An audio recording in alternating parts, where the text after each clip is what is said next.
Hello, everybody, and welcome to our stream. My name is Anya, and today with me is Romario, and we are part of Team Restream. How are you today? I'm good, thank you. It's super hot in London, as much of Europe is right now, but it's super great to have some sun. But otherwise, I'm great. How are you doing? Nice, very good. Yeah, we actually had a lot of rain in Austin, Texas, and I'm kind of enjoying a cooler May because the hardcore heat is coming to Texas anytime now because summer is brutal here. But I am super excited to be here today because we are going to talk about one of my favorite things that we do here at Restream, and that is creating clips and highlights from live streams and videos. So this is the topic of our conversation, and today we will be specifically diving into Clip Editor, and we'll share our personal tips and tricks of how to style your clips, how to create that short form content from long videos and truly make it your own, customize everything, and kind of build your own style. So whenever people are watching your main videos and then they find highlights and shorts, that kind of has some kind of like a brand continuity there, and you can truly stay consistent with your looks, with your style, with your designs. So that's what we're talking about today. And Romario is our product manager at Restream. He is leading Restream Clips. So he is the right person to ask all kinds of questions about what Restream Clips are, how they work, and how to edit them. So bring in your questions, your feedback, your experiences with Clip Editor. It was recently renovated, and we'll definitely dive into that. But before we get there, a little bit of housekeeping. We will start with reminding you guys that we are super actively growing all of our channels right now. And if you have not subscribed to our YouTube yet, please do that. It really helps us to, right there. Right here. It helps us to track progress and kind of find evidence that what we do with those weekly live demos actually makes a difference, that you guys find it useful. So if you can give us that sub, that would be very helpful. We are live on a lot of channels today. We have over 14 channels paired, and we are live in both vertical and horizontal mode, which means we are streaming on Instagram, TikTok, vertical, YouTube, as well as Facebook, LinkedIn, X, and YouTube in horizontal if you are on a bigger landscape type screen. So as we are, as we will be diving into chat and of course the demonstration of new Clips Editor, let us know where in the world are you watching from. What country, if you have been using clips before, kind of like what are your stands on short form content? Do you edit them yourself? Do you you have a team that helps you to produce those? Do you just kind of like ignore that super important trend that really helps your channels grow? Let us know how that goes. And let's get into a chat for just a second. We have pretty quiet start today. I see that we have Grant from Restream, our moderator, is saying good morning, guys. And Fish Fam Links says, greetings, Fish Fam. Good to see you, everybody. All right, so as we are picking up some chat momentum, let us know where you're watching from. This is probably the easiest thing to answer today in the chat. And we can also see all the comments from all platforms. In previous streams, we sometimes get people to ask like, oh, I'm not watching on YouTube. Can you still see my comment? Absolutely, yes. If you're watching on LinkedIn or X or Facebook, still please go ahead and ask your questions, share your feedback, share your requests. We will be taking the questions today. So we do have a little bit of material that we prepared for you to show some things about the new editor and how it works and how to customize your clips. But primarily, this is a Q&A session. So most importantly, we just want to make sure that we answer your questions and have a conversation. So this is not a one-way street. Let us know what you would like to know. And if you even have general questions about vertical content and clipping, then that's also super welcome to I'm also really excited to hear if anyone has, you kind of touched on it, ignoring some of the big tips that, the entire market is telling us to jump into. It would be interesting if someone has found their own unique recipe and found a different way to, hack the algorithm, as they say. Yeah, absolutely. Yeah, I would love to see maybe some success stories too. Like if you guys are just starting to use vertical content, if you're just starting to experiment with shorts, with reels, and basically repurposing your longer videos, your webinars, your educational content, your entertainment content into those little snippets. What is kind of your impression? Like, what is your experience? For us, when we started that about a year and a half ago, we saw really big numbers in terms of viewership. So our shorts were generating a ton of engagement and views compared to our regular uploads. So we were really excited to see that trend. Specifically, it was very successful on YouTube. And then as we started to add more and more channels like TikTok, Instagram, we basically, our editor, Charles, for a certain period of time, and he'll be joining us in the end, so he might tell more about this. There was a period of time when he was exclusively focusing on creating short and vertical content for our tutorials, for our guides, because that just performed so much better. So now the algorithms shifted again a little bit because more and more people have access to this, more and more people understand that creating short form content is super important. So yeah, let us know how was your experience with shorts, if you had any, and if you saw if you figured out any hacks that everyone else could take advantage of. Let's see. We do have some more chat comments, so I'm going to acknowledge some folks from chat, and then we'll get into the main theme. Technica Media is saying hello from Fort Lauderdale. That's awesome. That's Florida. That's good. Good stuff. Portland, Oregon for Grant. Hi from San Francisco from Quilly Memory. Hello from upstate New York from Blessed Tiffany Show. And there is also, hello, the waving. We still have not fixed that yet. Waving. The pink waving, the hand pink waving from Sean from Tennessee. Actually, his YouTube channel already tells us where he's from. And Alex, our head of product, says hello. This is awesome. And Eva is saying, I'm posting YouTube Shorts maximum 20 seconds. That's awesome. Yeah, that's actually another great question to consider and something for us to talk about. Like, what is that optimal duration? And I'm sure, Mario, you have some thoughts on that. I have some thoughts on that too. Like, when is short too long, right? Or when is it too short? And like, what is kind of like that sweet spot? We are not going to spoil it just yet, but I do have a number of seconds in my mind. But yeah, let us know what is working for you best in terms of duration. 20 seconds is pretty short, but like that's awesome. Eva, if you can tell us what kind of content you'd create, that would also help to understand, because 20 seconds for like maybe a musical show, like a song, versus a snippet from a movie, versus a webinar, or like fireside chat, like that's kind of like different 20 seconds, right? So I would be curious to hear what kind of content do you produce? And there are already a few questions, which are super cool. Technica Media is asking, does the clips constantly collect analytics once it's posted, and is there a cutoff time? That's a good question, because we recently did add live clip views to analytics. Where can people see how clips perform? Like, what is the best? Yeah. So there's a couple of places. One is doing it directly within the project that you published from. You'll see the view count right there. There's no cutoff for that. What you can also see in terms of views is also if you go to a streamed analytics page.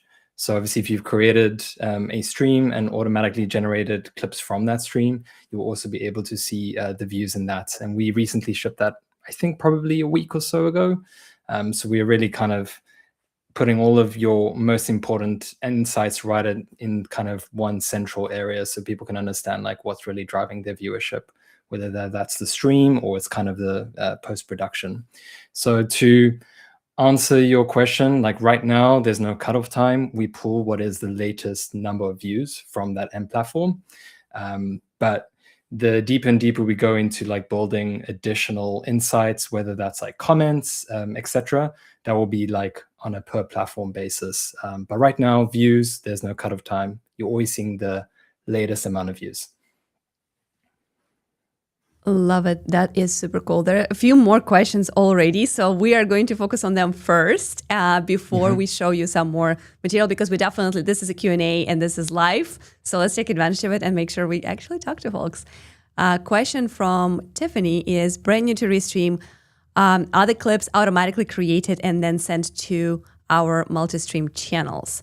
So pretty basic question. I love it. Romero, do you want to break down kind of like the very flow when you go live, what happens? Yeah, for sure. So if you are using Restream to actually stream and multi-broadcast, and you have a Clip subscription, you have the option to turn on autopilot. Autopilot essentially allows you to, the minute your stream ends, to actually go and start creating clips out of all of that stream's recording. So in a sense, you can decide whether or not you want that to be automatic. Some people don't want it to be automatic. We highly recommend just going automatic and having that already created. You know, the minute you stop your stream, go get a coffee, you come back in a few minutes and you already have all of your clips ready. In terms of automatically posting, this is not something we support just yet. We actually are working on this right now.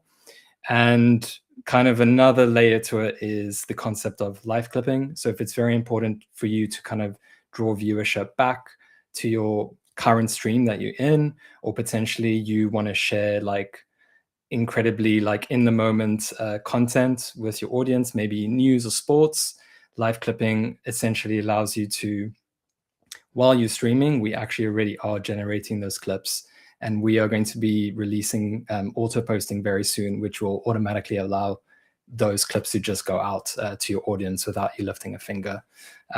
So we're building kind of a whole bunch of different use cases and automations that will work for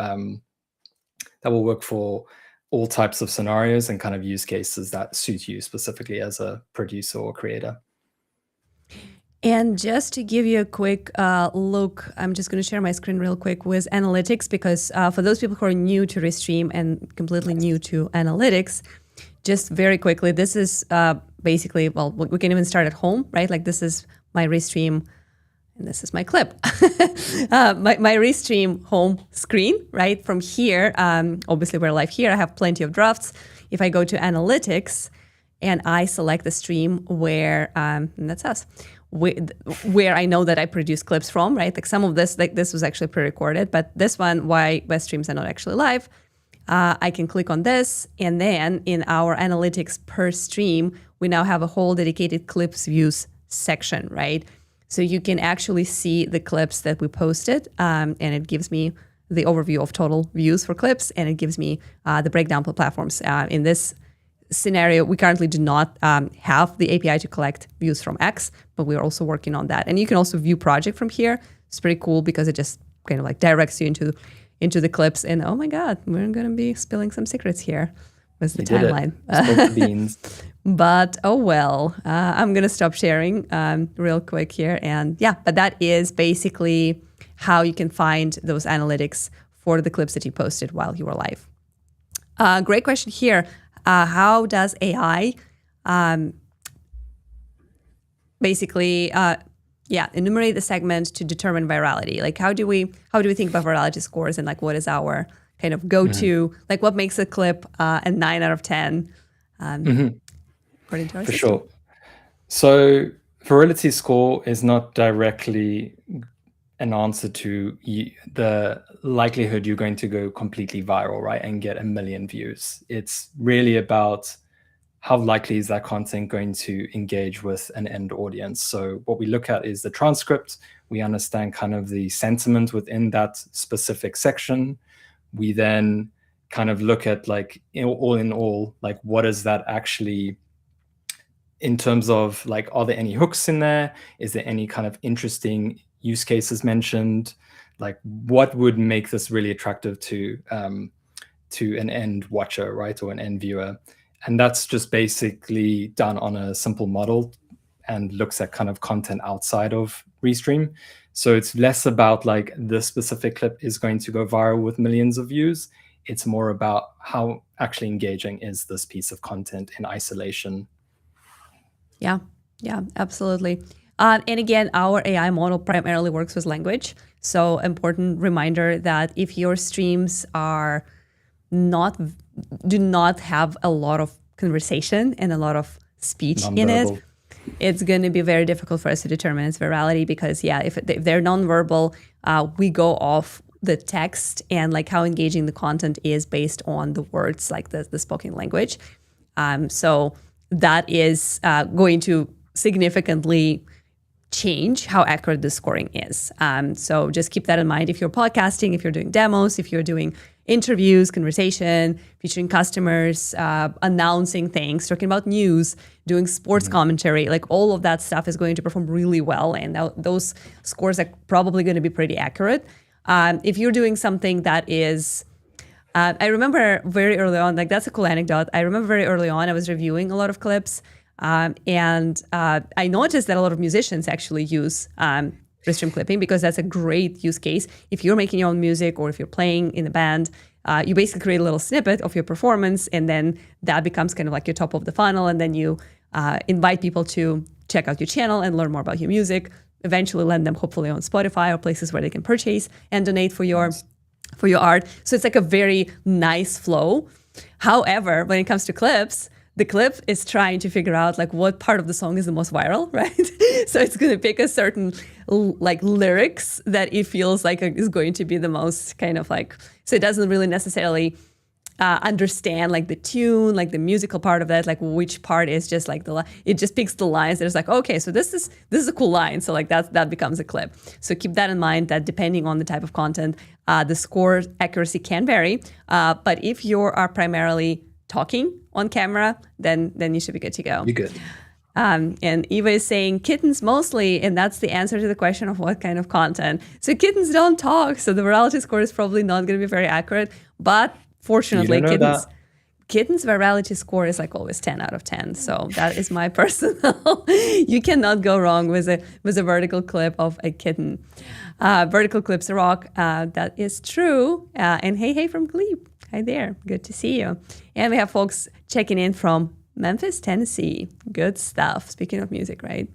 All right. Well, let's go ahead and give a quick reminder of what Restream clips are. And then from there, we'll transition into editor and how to customize and make them your own. So we'll let Charles take it away.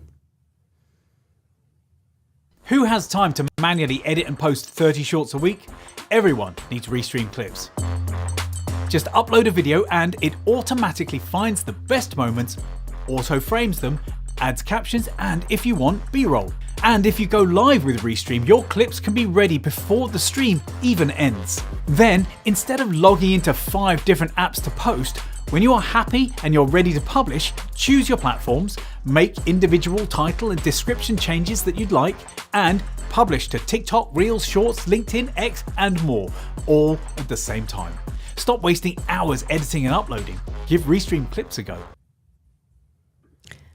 So that is just a very quick overview of what Restream clips are. And in this QR code in the corner, you can also see our landing page. So it gives you a little bit more of a breakdown of how exactly that works, what you need to do. But in the nutshell, it's pretty simple. Every time you go live or record with Restream, if you have a Restream Clip subscription, which is an add-on, you can actually in your settings, choose a setting when you say, I want clips generated all the time. And we'll actually go into that setting towards the end of the show just to show you like what kind of controls you have there. But if you simply enable autopilot, like every time you go live, the clips will be generated automatically. Once the clips are generated, you can post them at the same time on multiple channels, just like we showed in the video.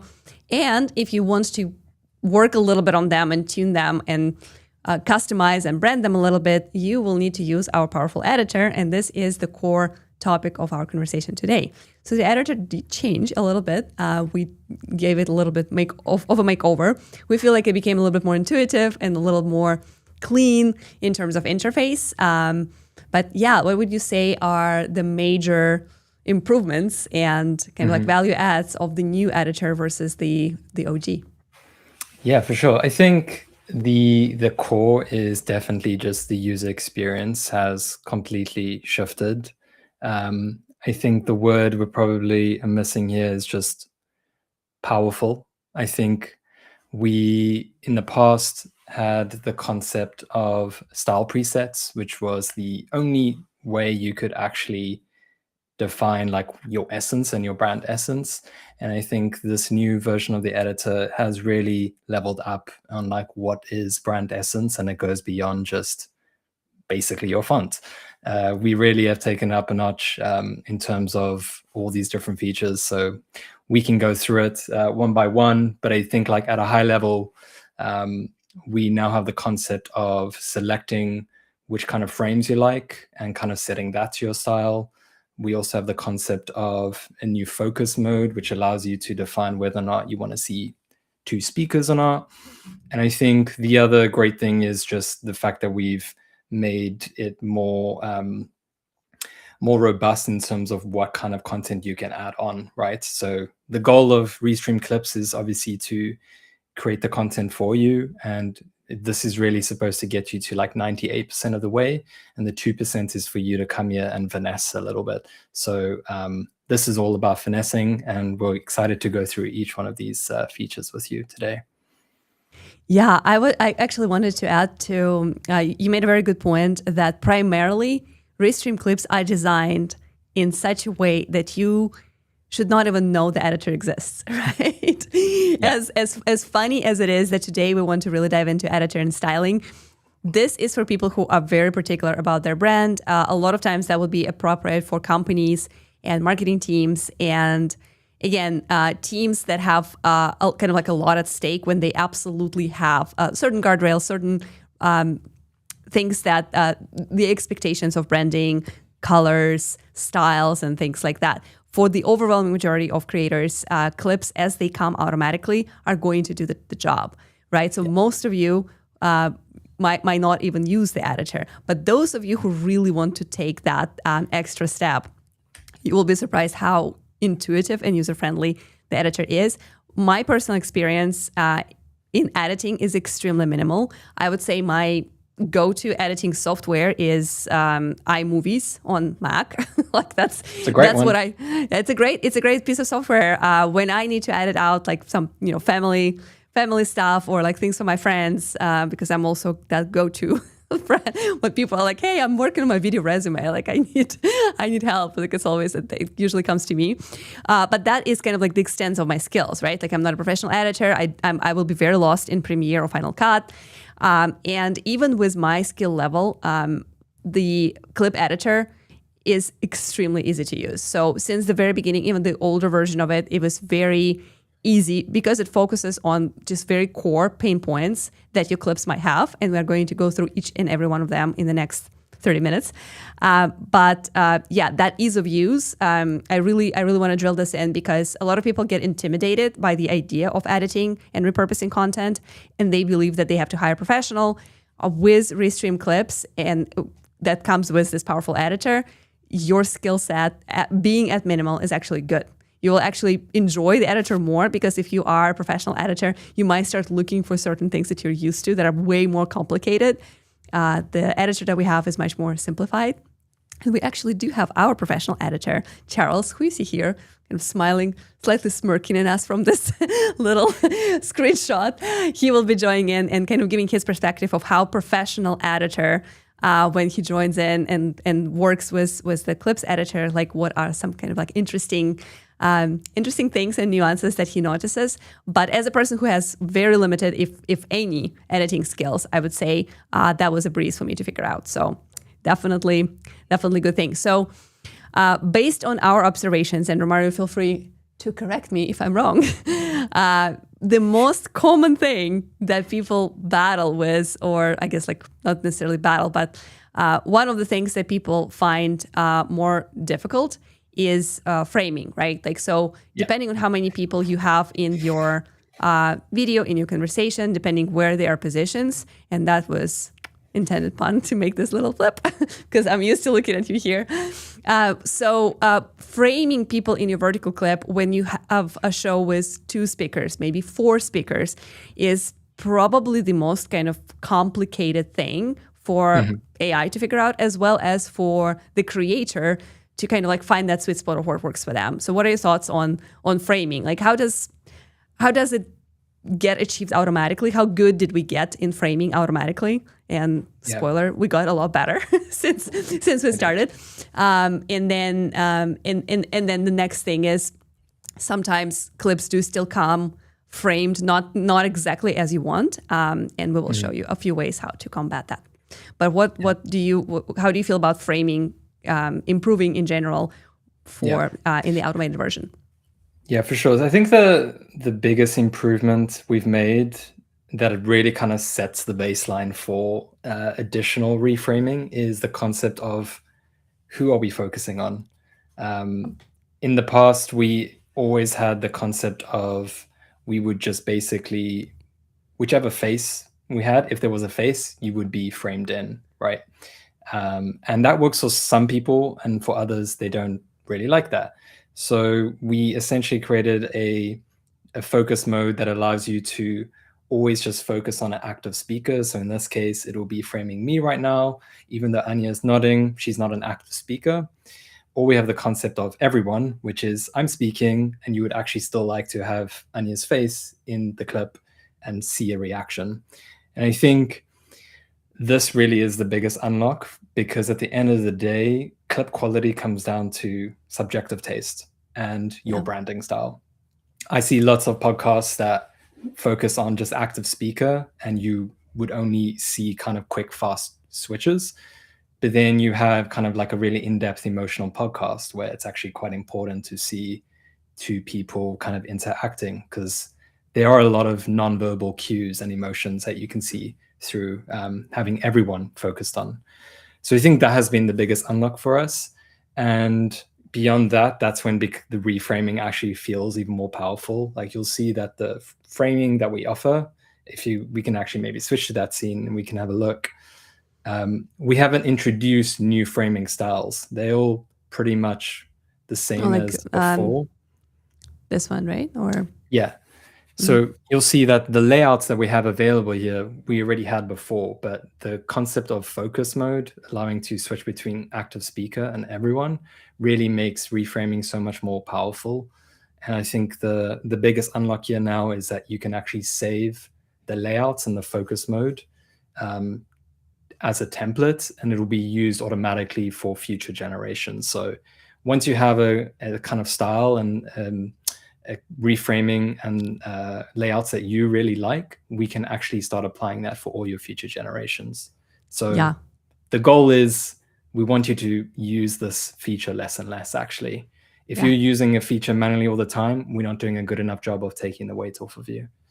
That's awesome. Yeah, I like how you could put that, because with templating, which is another new feature of the new editor, which we'll demonstrate in a minute, a lot of those things can be predetermined, and once you determine them, they apply to all of your projects, all of your clips.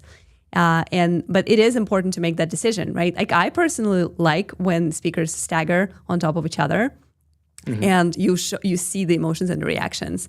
But I do see value in certain type of content, especially when it's not necessarily kind of like back and forth in a conversation, to just give the full screen and full space to the active speaker.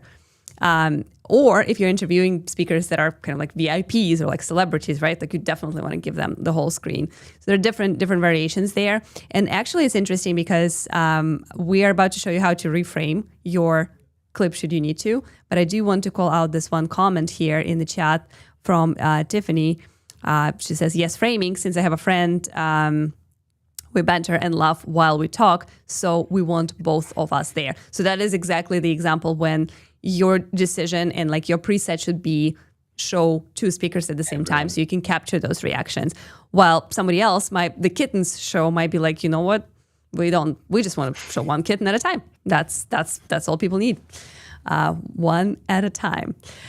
All right, so reframing. Here is a quick demonstration of what you want to do in case your clip came out focused on one speaker and you would like to change that orientation, right? So you start with one speaker, and then you basically you make sure you adjust your layout to having people staggered, and then you can adjust their position and their look. And I'm going to replay this. I'm going to actually play it on the loop because this is super cool, because this allows you to have two speakers in your vertical clip, even if they were in the same room. And this is exactly why we're demonstrating here, because this was the conversation that we had with our head of product when he was sitting next to me.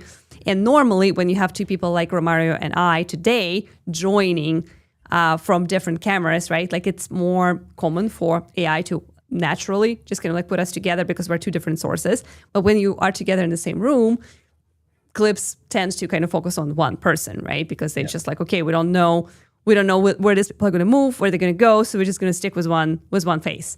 But this reframing actually gives you the opportunity to course correct that a little bit if it is important for you to switch to a different speaker, either for a reaction or because they started to talk and the shift didn't happen quite quickly enough. I think what's also really cool about this is you can see that the clip was generated with speaker mode enabled. So that was in that template that we used. Yeah. But you can still course correct even after generation. So in this case, we actually realized, no, actually, we would want to see multiple kind of speakers and engagements. So here we're just manually doing that ourselves, and it's still pretty simple. Yeah.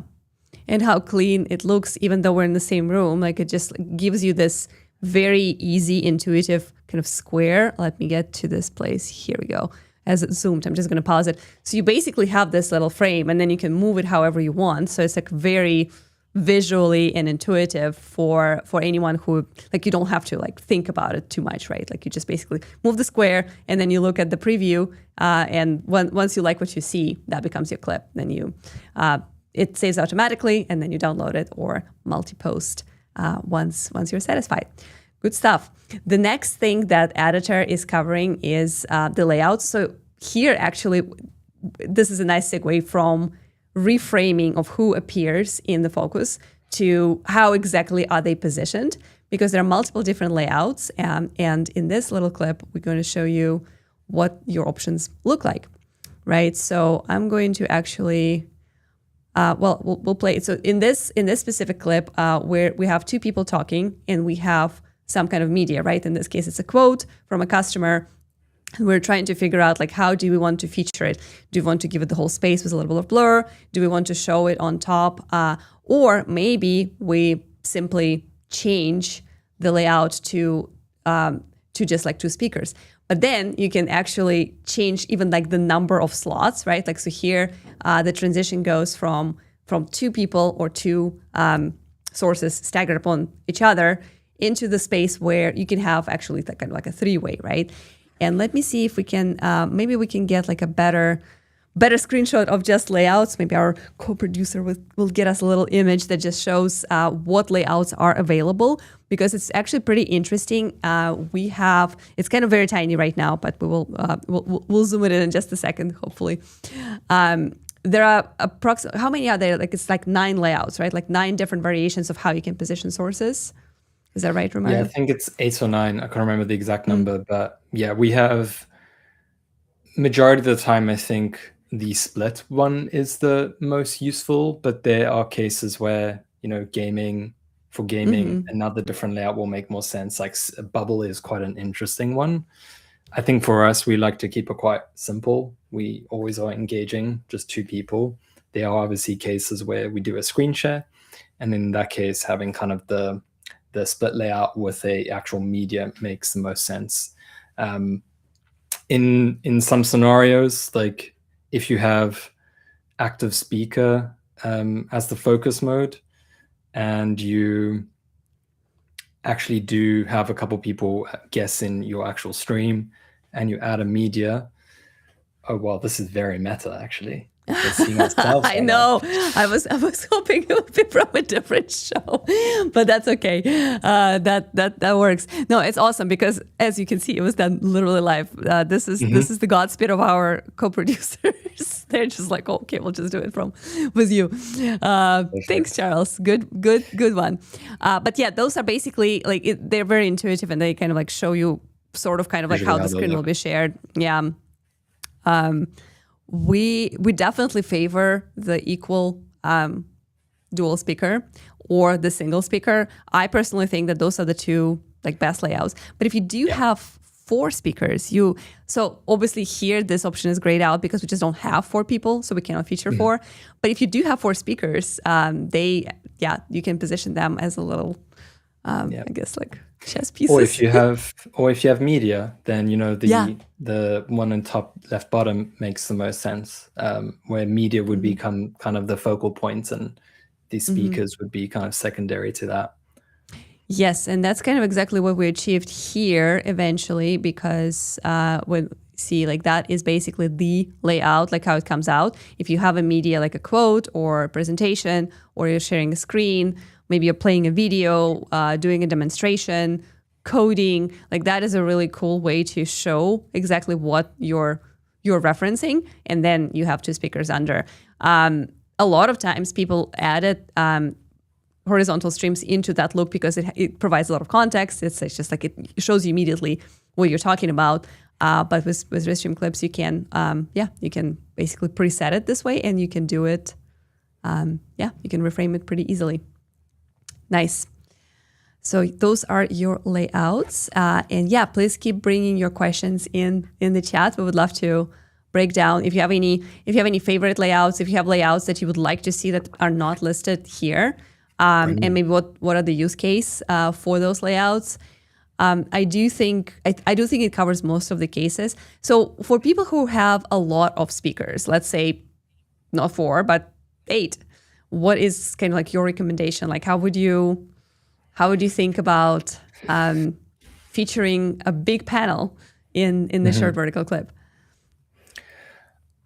I think that would be very difficult, firstly.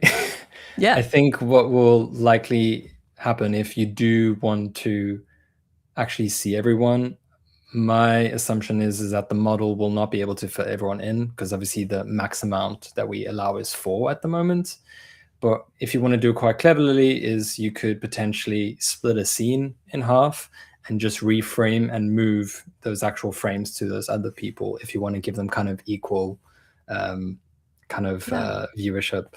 But I think what's likely will happen is that it will focus on the people that have the most kind of visual kind of language in their face. Yeah, conversation.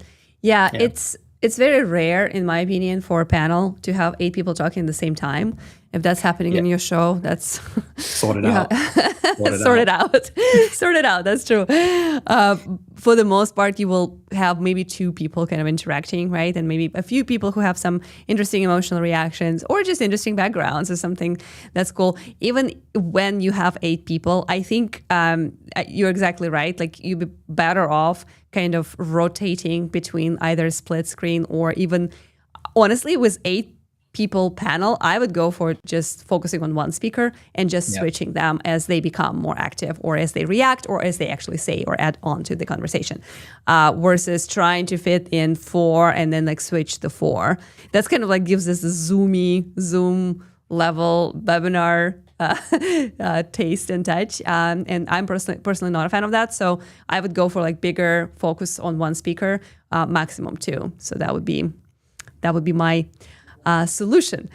Let's see. We do have a few questions in the chat, and I would love to address them before we move on with our presentation, with our tips and tricks on how to reframe.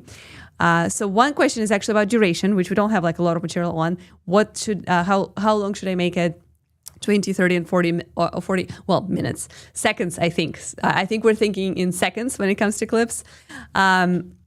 My sweet spot, I would say, is under 30 seconds, and I'll tell you why. Because I think, Romano, you and I worked a little bit on that, right? Like when we were working on live clipping, and when we were selecting like what would be the most kind of interesting, like how do you capture the context, but also do not make it overwhelming? And we kind of figured out that something around or under 30 seconds is that sweet spot. Like you can actually get like a very nice, snappy, punchy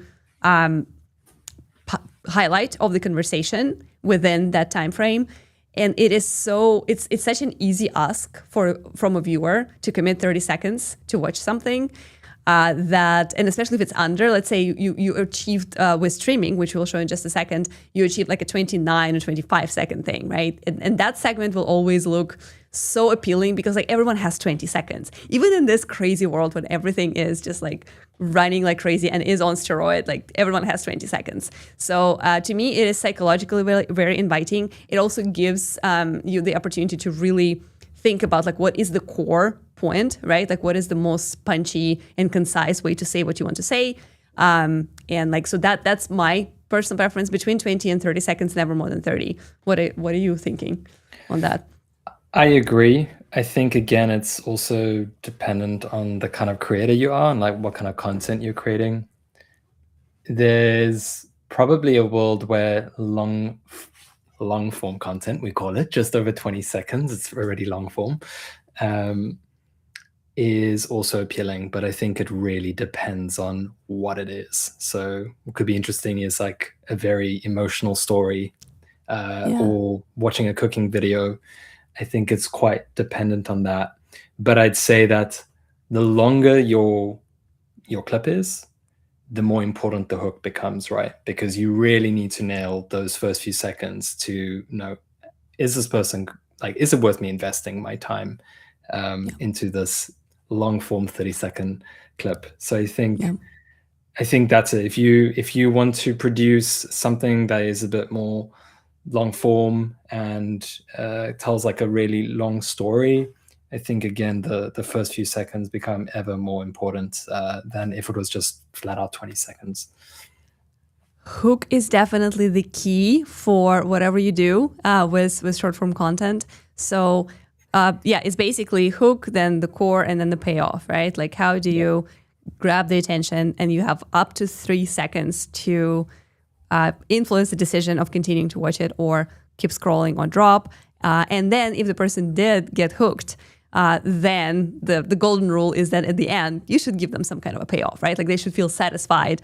So if you tell them like, hey, I have a secret, I know how you can get thousands of views immediately without producing any extra piece of content, right? Like, okay, I'm listening, I'm interested. In the end, you kind of have to tell them that, okay, things like clips allow you to repurpose your existing content into short snippets, and then you, and because algorithms promote that type of content, and basically for the algorithm to understand if this clip is interesting or not, it absolutely has to show it to multiple people. That creates this kind of like virality opportunity. And because platforms have to push it to understand if it's interesting or not, if it happens to be interesting and it is shown to right people, then it starts picking up the views. And that can go into infinity in terms of the numbers. That would be my pro tip as well. Like really think about the content. What is in that clip is way more important than how many seconds that is. But my personal preference is to keep it short and punchy, because you do have limited amount of attention, and when you're asking somebody to give you that attention, the less is the ask, the easier that you'll get it. One thing I've noticed, I don't know if you have either, is more and more creators that have potentially like longer form content that doesn't fit into a single clip. What they're starting to do is watch for part 2 right at the end, so kind of tease the next clip. I think that's a really smart way if you potentially are struggling to fit your entire message within 20 seconds. Get a hook in, share your core message, and then if you can't give it to them in that 20 seconds, watch for part 2 is a clever way to get people to come back or follow you already because they're waiting for that next clip to drop. Yeah, I love that. That's actually very cool. Yeah, so that basically you're postponing the payoff and asking them to engage with another piece of content in order to get that payoff. Yeah, that's very smart. Delayed gratification in the social media world, which is rare. So which is very rare. And I wonder if people really go for it. I think I would go for it if I was really hooked. I would be like, whatever. I'll watch 3 parts if I need to. I think I'm watching too many renovation channels. That's probably the reason. And too much architecture. They do that a lot. Yeah, that makes sense. Like, oh, hey, this is how we started. Like, want to see the after? Click here. Yeah, that's good. I love that. That's a good technique. Great question from Technical Media. Is reframing for vertical clips only, or can it be used for wide format as well? Guess I can use scenes layout for wide format. For the clips that you make with Restream, you can use editor on all the formats. We have vertical, square, and just the regular landscape. Oh, here we go. Yeah. And we have recently added portrait, which is like 4x5. Which is slightly shorter than like your standard vertical. Yep. Which allows you to post onto a feed as well. So we have 4 formats. Yeah, absolutely. And the editor applies to all of them, and you can easily easily adjust that format. So yeah, right here you can see in our screenshot that you have the formatting, like it is set to original, which is going to be your landscape, and you can change from original. There's a drop-down menu that gives you this option to do vertical or square, which is preferred for Instagram. Good stuff. Thanks, Charles, for the prop. All right. So how do you actually make your clip shorter, right? Like we talked about 20, 30, 60 seconds. What if the clips originally came? So first of all, you can actually set it up, right? So in your settings, you have an opportunity to tell us what kind of duration for a clip you typically want. So let me actually go to, I'm going to show you my clips setting screen. But in the meantime, if you did receive a clip that you absolutely love, but you feel like you could just trim it a little bit or extend a little bit, the trimmer is the tool that you'll need to use, and that is how it looks. Oops, wrong thing. Sorry. This is the one. We spilled the beans. I mean, most of you are probably wearing a hat that says "Just Ship Things." We're giving out swag. Maybe there's a few left. And that was maybe the mantra about a year ago. So this is your little kind of like little Caesar tool, and then you basically select. Most of you are probably wearing a hat that says "Just Ship Things," and that was maybe the mantra about a year ago. But so yeah, the point here is that he actually. So this was actually a real event by Raycast that we helped co-produce, and this is the conversation with the CTO of Vercel, and he's talking. He's answering a question from the audience, I believe, and.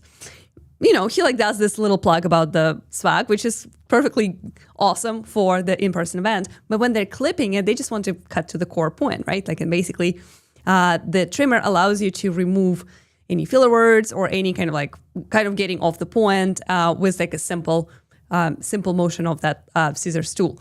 What I really love about trimming in Restream Editor, Clips Editor, is that you add a text and that edits the video.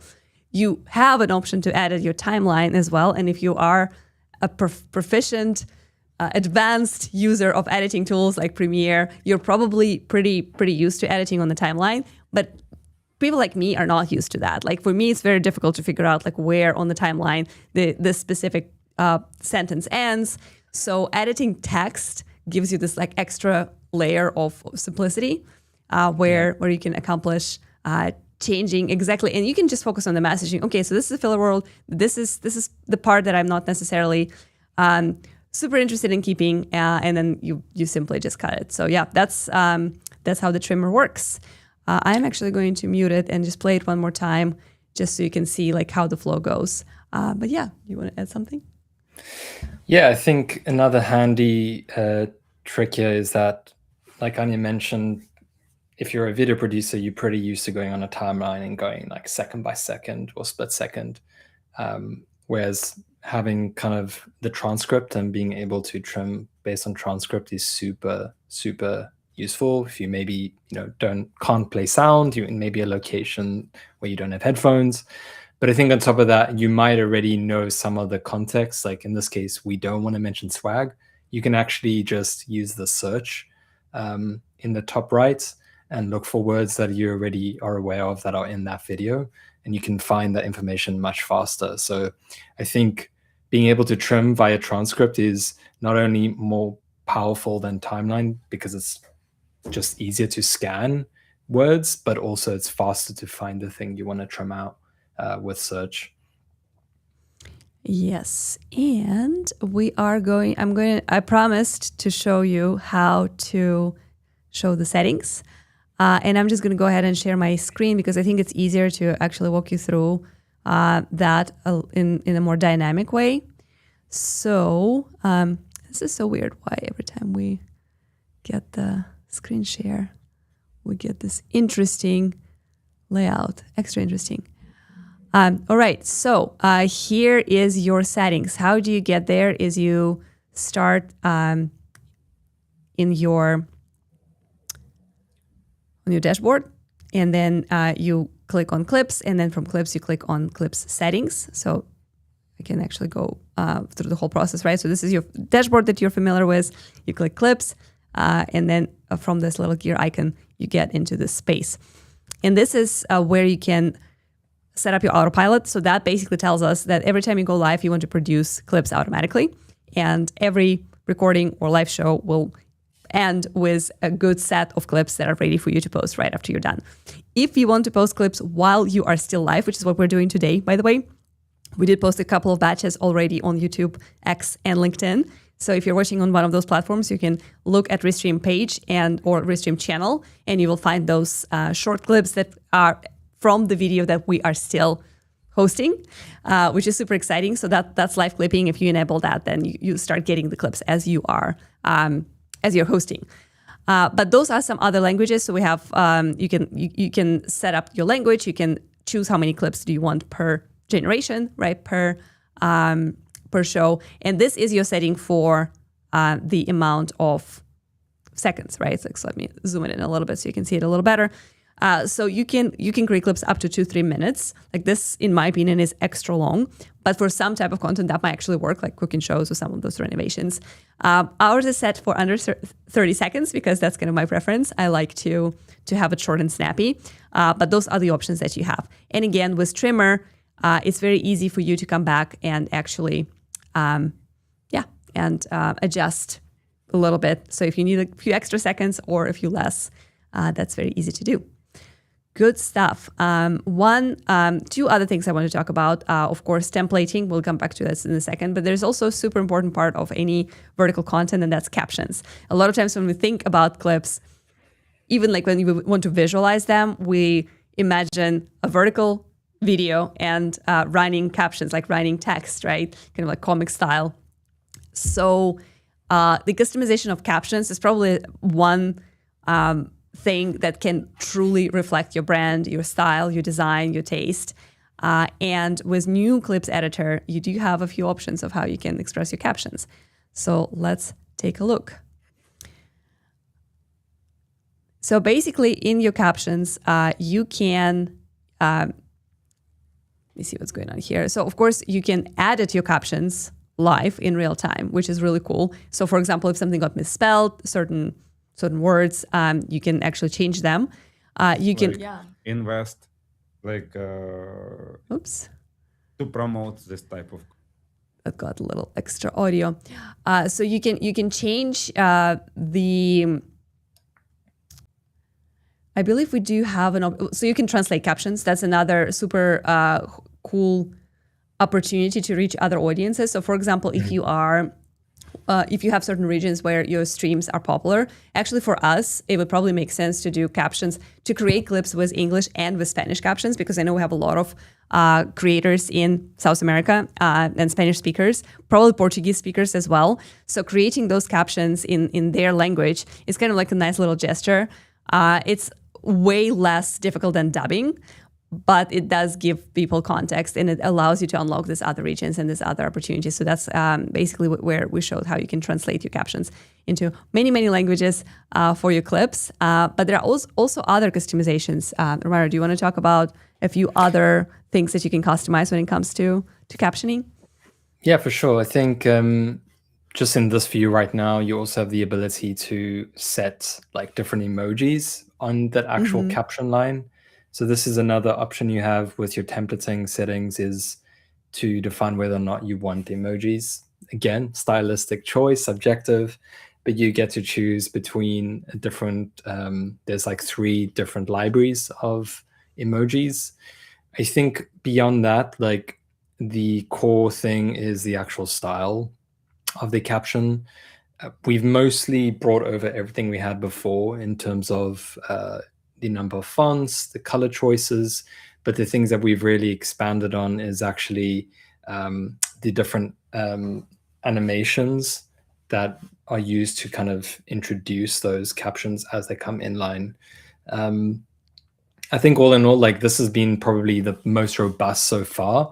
All we've done is actually taken it a little step further, specifically for highlights. So you can see there, you can change that. So I think like the biggest unlock here is the fact that we've expanded on what is possible for your style, which is more so not the font, but all the kind of secondary items around actually presenting that. So animations, highlighting, and all of that good stuff. Yeah, I love that. So this is also really cool because like playing with styles that can take like the whole the whole stream, right? Like you can talk about how the position of your captions, like for example, if I change this percentage to 100, that kind of like lowers it, or 100 is probably a really bad idea, but you can kind of move it around, and basically you can also do that with a free form on the screen. I personally love this the most because for me it's really hard to visualize. I mean, sometimes you can kind of imagine what is the percentage, like in which percentage of the screen that would go, but it's a little easier for me personally to just like move it like this. I like that the animation also has like a variety of different like ways how you can express it, and of course you have the collection of fonts, which is pretty big in my opinion. I guess the trivia question: do you know how many fonts are available in typography? Too many. Yeah, but you can also upload your own, which is so cool. So this is when it becomes. Let me see. How do you do that? Is it in the very end, or here, upload your font? Okay, perfect. Yeah. So and then you basically just select your brand personal font. That is super big for media channels, for companies that like have to have something like New York Times. You know, like if you're New York Times, you have to have this Times font for your captions, and now you have the option to do that. And of course, certain colors and effects, which are really interesting, and the displays. Yeah, displays are super useful as well. I think if you really care about making sure this works for as many platforms as possible. Like there's safe areas you need to consider. Again, it's a stylistic choice of whether or not you want 1 line or 2 lines. I've looked at so many different podcasts and creators and how they do it. And what I've noticed is the majority either stick to 1 line or 2 lines, but maybe you want a different flair, bump it up. You can also if I make it 10 lines. Make it 10. Ooh. I don't think we have 10. I think it really ends at 4, which is for the best of viewer experience.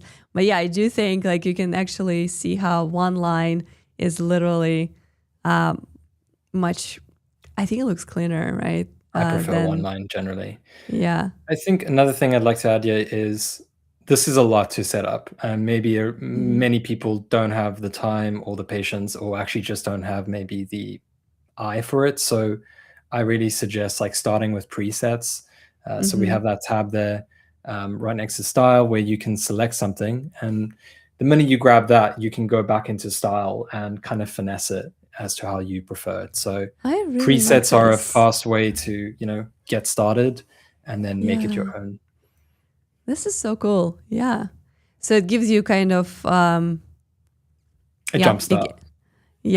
And it shows you pretty much exactly how this is going to look, right? Like, even if you hover over it, I don't know if you guys can see it. Let me zoom in, but it doesn't really zoom in on this. I have a way to do it. Zoom. So you can see that if I hover over it, it kind of shows me how this is going to play out. So even in this previews, I can already see. Yeah, I get a feel of how exactly this is going to look. Good stuff. I actually did not play with these presets enough. That's why I look so excited and so surprised by them because they did change a lot compared to the previous version. And I think, this is becoming kind of one of my favorite parts. It's really cool.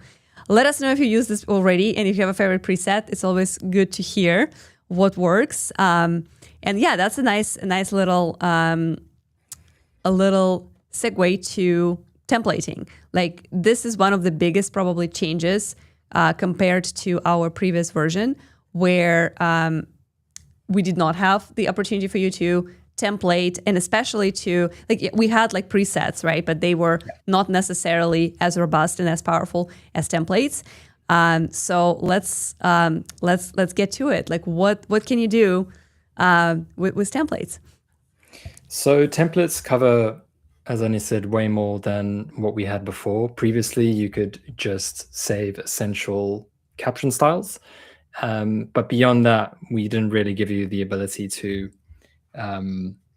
really create these on-brand moments. So whether that's your framing, whether that's kind of elements.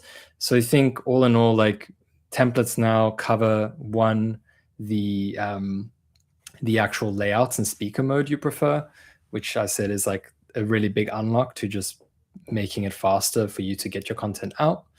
The other one is obviously we've expanded everything within captions. So it's not just about the font and the color. We've also now allowed you to update the how it displays, the number of lines, the animation of those captions coming in and out, and how they highlight.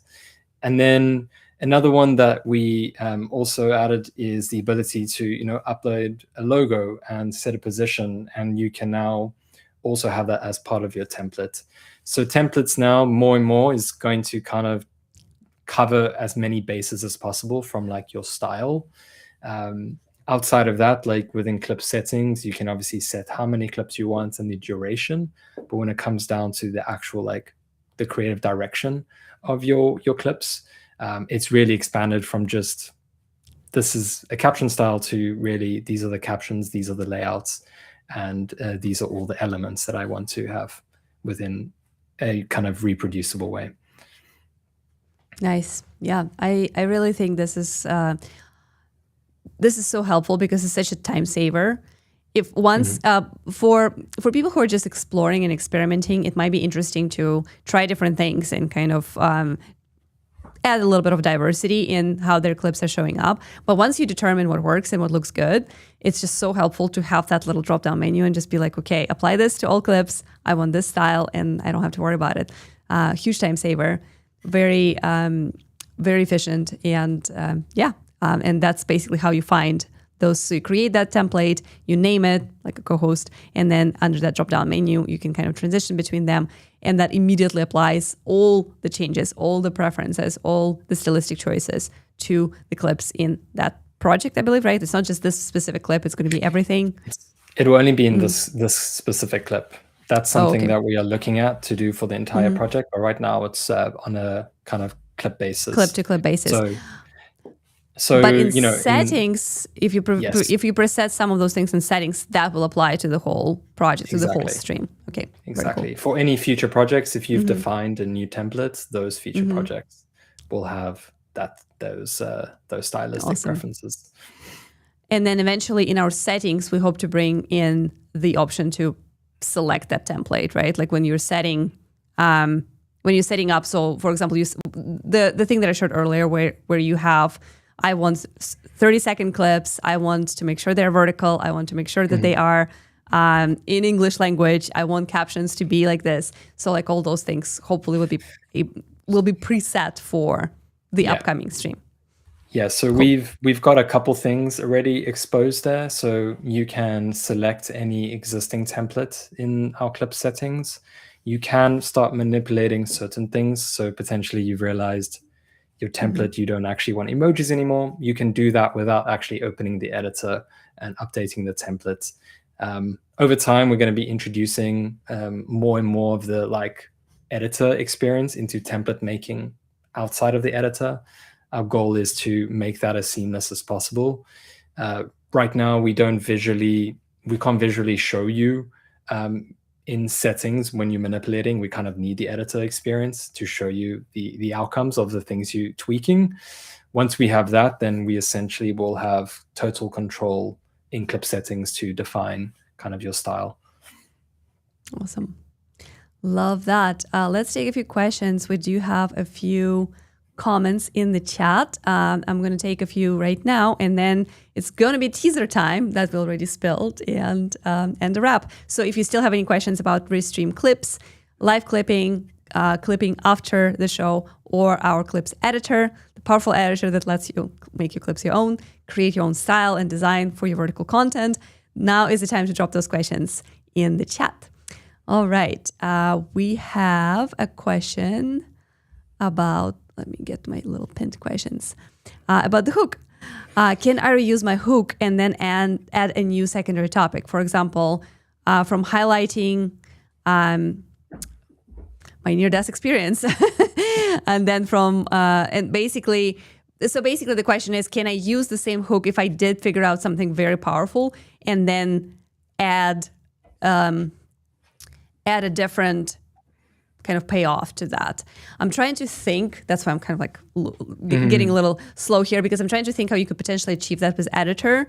The only thing I can think of is use trimmer and basically trim the clip such that you have that powerful hook, and then you trim out, or basically you keep the first response to that hook, and then you save, download, or post that clip, and then you come back to the editor, and then you basically again start with that hook, but trim out the first response and then add the additional. Like, that's how I would do it, but I don't know, Romero, maybe you have a better way.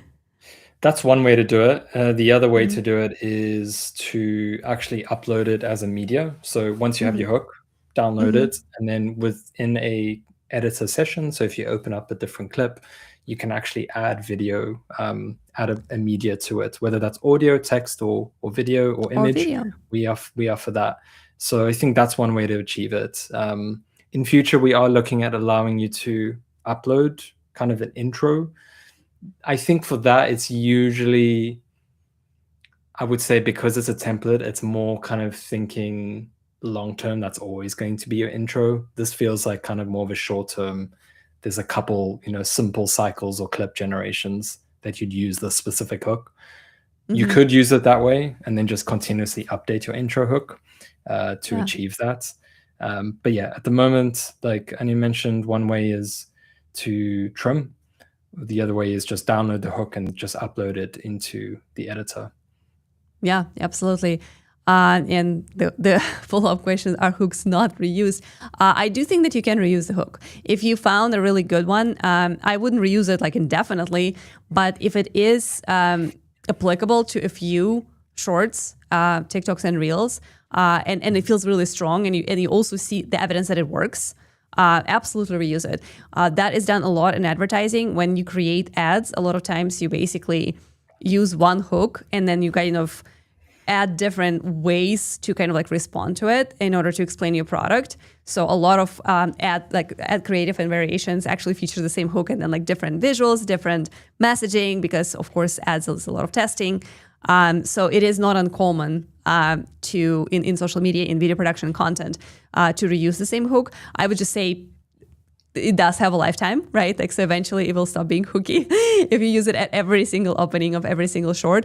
But if you did find something strong, absolutely give it some extra life with a few additional clips. One way to also make the hook feel fresh, even though it's the same hook, is just to re-record the hook. I see this often. I'm trying to think. It was a very specific. It's very niche. But during lockdown, there was a guy making different flavored butters, and he used the same hook, but obviously the butter was different each time. Yeah. What was the hook? What is the hook? I think it was something like, "This is how you make butter," right? And it's always the same hook. It's just a different flavor. So I think there are ways to basically use the same hook but have a slight edge to it for each production. This is how you make an clip. Maybe restream clip, maybe live clip, maybe vertical clip, clip. Love it. I'll find it and I'll share it with you after. This is good stuff. Yeah, absolutely. Circuits FM is checking in saying, good afternoon, everyone. Hello, good to see you. And Sergio is checking in from LinkedIn saying, hi, good to see you guys. What are we talking about today? We're talking about Restream Clips and Restream Clips Powerful Editor, how to create your vertical content, how to automate that process, and also how to customize and make those clips and vertical highlights your own using Restream. So most of you hopefully will be very happy with the clips that we create automatically after every live show that you host.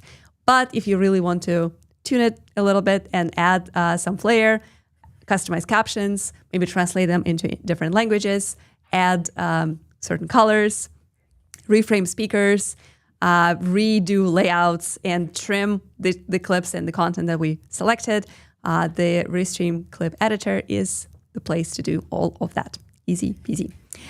All right. So I think there's a comment from CircuitFM. Didn't Fabio use the same hook in his commercials back in the day? I do think that who's Fabio? Yeah, that's the first question. But I think it is very common for commercials to actually have similar hooks. I don't think they're exactly identical, but yeah, let us know who's Fabio and if you have a link to that specific commercial or multiple of them. But I can't believe it's not butter. Like we're back on the butter topic. I don't think I've seen that commercial, but I will look it up. I will definitely look it up. All things butter, says Mike from X. Good stuff. Famous. It model. is all things butter. Yeah. That's the guy. All things butter. He actually started a that is that the all things butter or is that the Fabio guy? I think that is the Fabio guy. This is Famous Fabio guy. This must be Fabio guy. All things butter. That's awesome. I love it. Well, thanks. All things butter. Cool. Yeah. We actually, fun fact, started a butter company called All Things Butter. Oh, really? He did? Mm-hmm. That's awesome. And that's awesome. Yeah, that's exactly it. I love that. Quick teaser time. We are adding timeline for clips, and Romario, I invite you to share a little more about that. How is that coming along? Yeah, so this actually dropped maybe 3 hours ago already. So any project now, when you open it, you'll have the ability to navigate your entire video on a timeline. So obviously right now we present and order things based on virality score. But if you know there's a certain section of your stream or your video that you added that you know had a clip, you can now navigate much faster on that timeline. This is just the start. We see this kind of as the foundation for future iterations. So the next thing we're working on, we can actually see that we're going to allow people to actually trim on the timeline or select a range and actually generate additional clips. So this has been one of the biggest feature requests, is the ability to generate more within an existing project from an existing video file or stream. So this is going to be coming out very, very soon. So right now the foundation is there. You can now navigate much faster on a timeline. Very soon you'll be able to select on that timeline and generate additional clips. And then the next thing we're going to be introducing here is actually showing you, if you are using live clipping, which is one of our features, you'll be able to see clips being introduced dynamically as well. Very cool. Exciting stuff. Yeah, we had a lot of that of requests about being able to kind of like see where clips are on the timeline and where and how. So because that gives you a little bit of context, because most of the time if you hosted or co-produce a stream, you can remember where you were at what point, and that kind of gives you a quick like bird's eye view of where things are. This particular stream is a very long one. So this is close to 2 hours, I believe. Yeah. So that's why you have like such a long timeline and so many different clips, because we are live clipping as well as creating clips post stream. So for a lot of people who have shorter events and who choose to create, let's say 3-5 clips per event, it's not going to look as crazy. And yeah, there will be some visual improvements. I know we talked about that a little bit. I would like to see a little bigger, so I can see the previews a little bit more pronounced. But that's all work in progress. Most importantly is that when you look at your list of clips, you can kind of see, like navigate where they were, like where those moments happened within the show. And if you remember the run of the show, you can actually kind of like use the timeline and pick the moments that you know, like in the end, there was something super exciting. Or right here in the middle, that's when a lot of action happened. So you can just simply click on that site instead of going through transcripts in the search of that very specific moment. So that's coming soon, I believe, like almost ready. When the timeline's out, generating within the timeline and selecting to make additional clips. That will be soon. Awesome. So this is good out. Stuff. Go check it out. Good. Go check it out. That's true. I actually did check it out because when I was sharing the settings and I was like navigating in my Clips project, it was already there. So that is true. That's a living proof that this is already out and active. Good stuff. Final Q&A, guys. We are going to transition into our very last question. So I'm going to go into the chat. And this is your last opportunity to ask us something related to Clips or not related to Clips. At this point, any questions, feedback, feature requests, and any kind of ideas that you have for us are super, super welcome. Let me get rid of this little subscriber reminder. We do remind you to subscribe and follow us on whatever channel and whatever platform you are watching on today. There is a question on the future topic. One recording, multiple ways to repurpose. That is a good topic. I like that. So Clips is definitely going to be one of those ways. I can name another 3 pretty easily. Let's see. I can think of one other one, but maybe a third that I'm just missing. What's your other one? Let's see if it matches. Upload and stream. This is a test, isn't it? This is a technical media trivia for the hosts. I love that. It is, yes. So upload and stream is another absolutely excellent way to repurpose. So clipping, then upload and stream. Upload and stream allows you to schedule your recorded video or previous stream to go live again at a different time zone or on different channels. You can also loop it. We did that as early as last week because I was out of office for a week and we were able to create a little compilation on best of episodes that featured me, Charles or Mario, our founders, and a lot of other people. And of course, we looped it. So people had 10 hours of our best of content, kind of a marathon. Great way to give this extra life to your content, engage your audience, and take a break if you really need that. Also, absolutely bulletproof way to stream for people who have internet connection issues, who are worried that they might lose power or something will happen to their computer. If you pre-record your stream and upload it and send it as live, it will always go live and it will never fail, even if your computer is not functioning. Yeah, last time I said something about throwing it into the river, but today we'll just say it's not functioning. The third way I was thinking is because Restream now provides great analytics and we also provide you with transcripts, is you can take that transcript and you can turn that into a lot of text content, right? A lot of times your conversations, your interviews, your demos are pretty filled with interesting stuff. You can very easily run it through AI, something like Claude or ChatGPT, and ask it to create little quotes. If you, for example, had an interview with a customer, little highlights, little snippets, something for social media. You can repurpose your whole live stream into multiple blog posts that are kind of covering different topics. And then, for example, even with this stream, what we could do is take the transcript, ask AI to create a series of blog posts that will match the scenes and the specific parts of our demo that we showed to you today. And then, since we already have all those assets, we already created the little videos, we can simply add the text from our own show that we already hosted and thought about. And that basically lets you schedule multiple different social media posts. But of course, you can simply make it into a single blog post, which will work pretty well for your SEO. So basically repurposing your stream into text is one way. Rescheduling it to go live again with upload and stream is way 2. And probably the most effective is still clipping. Highlights and vertical content performs really well. And since we cover so many different platforms, you can post your clips on TikTok, Instagram, Facebook, of course, YouTube Shorts, LinkedIn. Even X currently supports vertical content. So you can experiment whether your viewership is more interested in vertical short form versus long form. Ideally, you should do both. So lots and lots of ways to take advantage of that feature and grow your audience and grow your channel with the content that currently social media platforms push and promote the most, which is vertical. Lots of love here. I have to admit that I absolutely appreciate and love our support team. They are superheroes. They're live 24/7. helping creators in all time zones, real humans.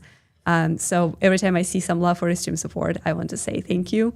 And yeah, those guys are amazing. If you ever have any kind of question or any kind of feature request, feedback, or need some troubleshooting or testing, need help button is your place to go to talk to Restream specialists. And great team out there.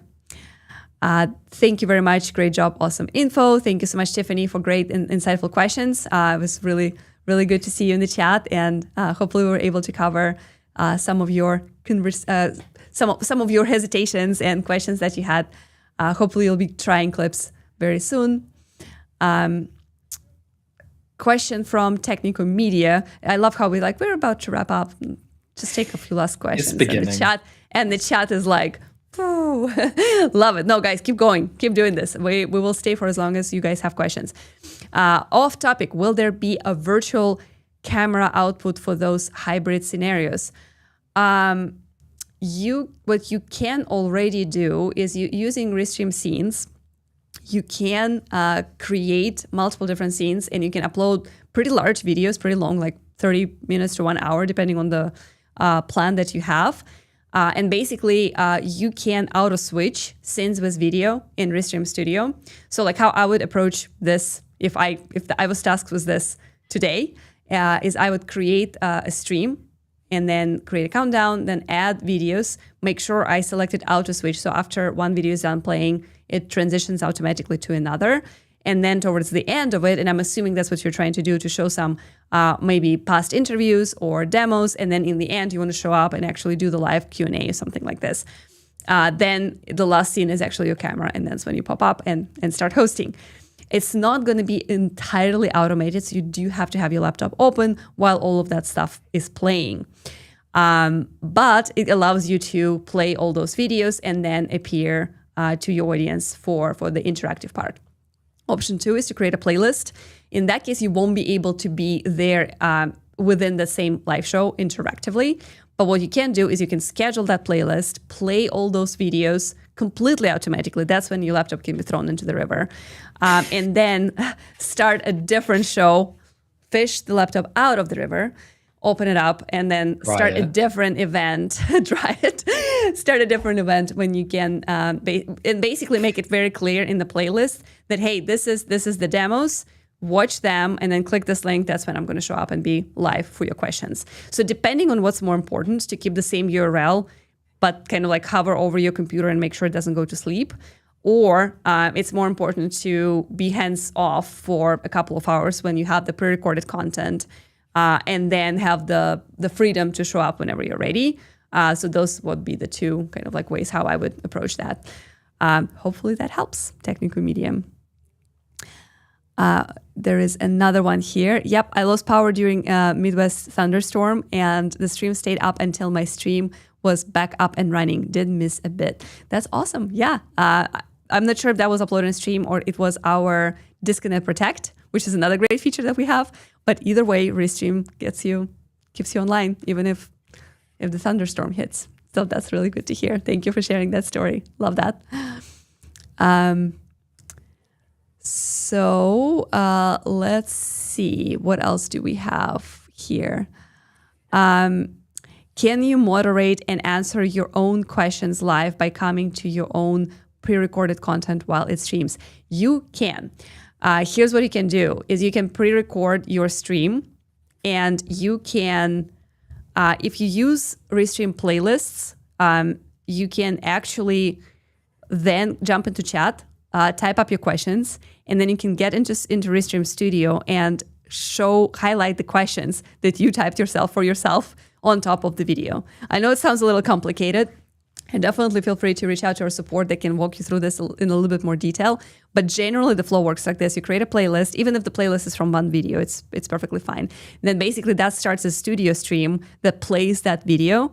And then you can jump on the platform and then create those questions, type them up, and then highlight them as questions asked from the audience. And if you time them right, it can potentially look like you're taking the questions from the audience. It's a very tricky and sneaky way to do it, but that can be done. Great question. Love that. there is some thanks and looking to output to external monitor or sources for my in-house guests. Okay, so that's for the hybrid streams. Got you. Good goose case. All right. Wanted to ask how to visit anyone's YouTube profile directly through someone's live pin. I'm not sure. That's something that I need to research. Someone's profile from someone's live pin. If you can elaborate on that, because if you're watching the stream on YouTube, if you click on the channel icon, that will take you to the whole channel. But the profile, if you're talking about the profiles of the people in the chat, I do not know if they're interactive. Maybe our moderator, Grant, who is currently in YouTube chat, can help us out here and tell us what happens.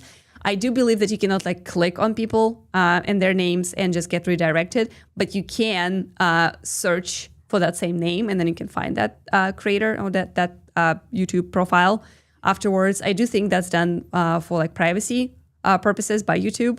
So it's not because Restream it's basically the AMP platform, how they handle the chat. But I think I understand what you're trying to do, because I did have some commentators in the chat that I wanted to then find out and follow up with and reach out to, or look what kind of content are they making. And I do believe that I ended up just searching for that username and then finding that channel that way, because it doesn't really click, especially when the stream is live. But yeah, good question. Good stuff. All right. I would quick teaser for the next time. One of the most expected and anticipated features that we have in Restream is browser source. And next week, I am hoping to talk to you guys about exactly that, how you can use widgets in Studio and bring in any content such as scoreboards, donations, weather, live trading, Polymarket, all of those little widgets that you might be using, some overlay, animated and dynamic, how you can bring them to Studio. That's coming very soon. I know we kind of teased that earlier. It is still in the works, but we are really perfecting it. And once it's ready, it's going to be a total delight for everybody. So hopefully next week we are going to talk about widgets in Studio and how to bring any web source into your stream, easy peasy. So that is our plan for next week. Worth the wait. Worth the wait, as always. Very, very exciting. Well, thank you very much, everybody, for hanging out with us and for asking your great questions. Thank you. Let's go ahead. I know we wanted to bring Charles for just a little bit, since I see that the chat is still active and people are still asking. Let's get his couple of thoughts on the editor, since he is a professional editor. And yeah, I would just like to make sure we get him to join us today. So I'm going to unhide you, Charles. I hope you're ready, because I cannot really see you. But am I going to be the middle child? I am. Oh, you put me away. No, actually, I'll let you do it. You have all the tools. You have all the controls. There we go. Can you hear me? Yeah. There we go. Here you go. You're back. You caught me off guard there. I was like, oh, okay, I'm not coming on today. I won't worry about it. I fixed your middle child problem. Sorry, I have middle child syndrome. Are you actually middle child? I am. Really? Okay, very cool. Very cool. Is anyone else a middle child? Meaning you? I'm the baby. Oh, you're the youngest, and I'm the oldest. I'm the oldest child. So we have the full house. That's crazy. Yeah, so I've been scribbling a whole bunch of notes. I feel like you guys have covered most of the stuff, and I feel like thinking as an editor, I would be saying set things up so it's all seamless for yourself. So if you need to edit the clips, then make sure you have styles set up, bring in your own branding, your own colors, make a note of what your brand colors are, what colors you like, and reuse those each time so that you are identifiable. And you can do that all obviously with the styles and things. I actually did a screen recording whilst you were talking about settings. So I had a screen recording of where you can go to those settings and there are a bunch of things that you should look in there that you can set up so that you're ready to go, so that every clip comes in a sort of uniform way. Because even before AI and all of this clipping stuff happened, every editor has a workflow. So you also need to be able to hand off projects to other people. So if you don't set things up in a logical way, other people can't pick up on your work. And therefore, it means that it's easier for you and for other people if you set up styles. In terms of reusing content, that's really useful. If you see something that's really good, be it a logo, an animation, or, content creators that say, today I'm going to make the butter, whatever. You might want to have that as all things butter. I looked him up. He does indeed have his own butter company. There's pictures of him holding up all these stacks of butter. And cottage cheese. And cottage cheese. Cottage cheese is like an internet phenomenon. Seems to be like there's a whole... We're protein maxing now, so cottage cheese is the best way to do that. I'm English, so I love cottage cheese on a jacket potato. I don't know if it feels like an English thing. Very. So I would then upload those bits and pieces in as high a quality as you could possibly get them, which sort of means that you want to make sure that your stream is high quality. So before you even get to the clipping, you want to think about your clipping while you're making content. So first of all, my lighting, I've been working on my lighting. You see my background is different. You can see I've got, I've been working on this, as have you, Anya, and Romario, you clearly have been too. But it's not just down to that. Also, set yourself up and set your guests up for success by using phrases that will clip well. So, for instance, let me do this. The best way to make clips for your show is to think about clipping as you go. So say things that are going to be easily made into clips. Just like this. This will get clipped and made into a moment. This very part will get clipped. Because what I did at the beginning was I immediately got into a hook, the best. I said the best, I used a phrase. And I told them what the value was going to be, is the best way to make clips, right? You know what the value is going to be. So you can engineer and you can script these things and work them into your content. That's a really useful thing for someone who is like myself that might be doing the post-production. Someone like myself who's going to be doing, the producing or whatever, needs to think about that too. So you can engineer these things. So set yourself up for success. I've got a whole bunch of notes. I think the other thing on terms of content is to understand what your goal is. Are you making clips to pull people to your show, or are you making clips to get views on those clips? Those are two different goals. Those are two different types of content. And you always need to be thinking about that first 3 seconds, as you said, Anya, get people hooked in, but also think about so many people might be watching it in bed next to someone, or, or on a train, and they don't have headphones. You need to be able to watch this content when it's mute. And therefore you need to have captions that are in safe areas. They're very visible. And I'm speaking quite quickly. So you guys were talking about single line. We can all read quite quickly, but not everyone can read quite quickly. So 2 lines might be appropriate. The reason being, you can have those words highlighted, but it means the text as a whole is on for longer. And oftentimes we're not reading, we're sort of scanning. So even having that block of text on a bit longer helps people digest what it is you're talking about, even if they're only getting every 3rd word.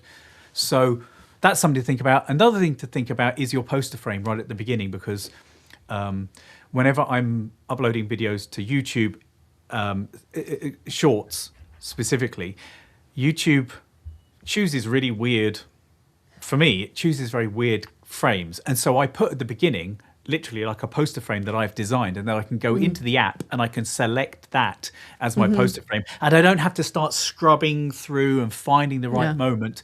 I just go, right, I've already thought about that. That is perhaps something you could think about for, your short clips. You could perhaps say, today I'm making a show about this. Why not pre-prepare some? Yeah.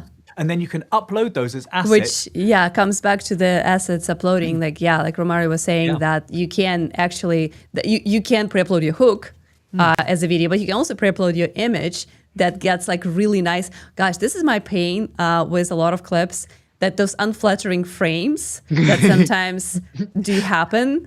Right. Which is natural because you're talking, right? Like, and when you're talking, especially if you're like me, you have like a lot of mimics and emotions. I talk with my hands, like a full blown Fabio way.